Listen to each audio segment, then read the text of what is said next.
Hello all, welcome to Mom's Kitchen from Anjani's Wonder World. Summer special సిరీస్లో ఈ వీడియోలో మామిడికాయ శనగపప్పు కూర ఎలా చేసుకోవాలో చూద్దాం. కొద్దిగా శనగపప్పు తీసుకొని ఒక అరగంట పాటు నానబెట్టుకోవాలి. అలా నానబెట్టుకున్న శనగపప్పులో ఇక్కడ చూస్తున్నారు కదా, ఇలా కట్ చేసుకున్న మామిడికాయ ముక్కల్ని వేయాలి.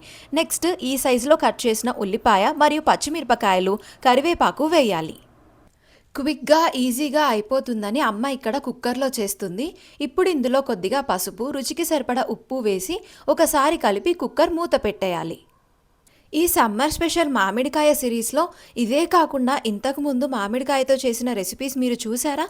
ఒకవేళ చూడకపోతే ఆ వీడియోస్ లింక్స్ అన్నీ కింద డిస్క్రిప్షన్ బాక్స్లో ఇచ్చాను, క్లిక్ చేసి వెళ్ళి చూడండి.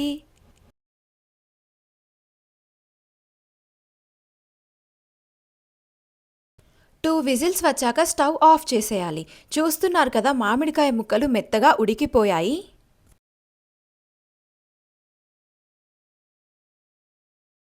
నెక్స్ట్ ఇందులో రుచికి సరిపడా కారం, పావు టీ స్పూన్ మెంతిపొడి వేసి కలుపుకున్నాక ఇప్పుడు ఇందులో పోపు వేసుకుందాం. పోపు వేసుకోవడం కోసం ముందుగా కొద్దిగా ఆయిల్ తీసుకొని ఆయిల్ వేడెక్కిన తర్వాత ఎండుమిర్చి, ఆవాలు, జీలకర్ర, కొద్దిగా ఇంగువ, చివర్లో కొద్దిగా కరివేపాకు వేయాలి.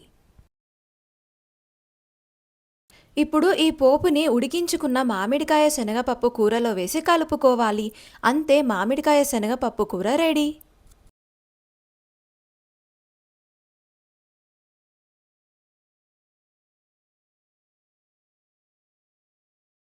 Thank you for watching the video. Do like, share and subscribe.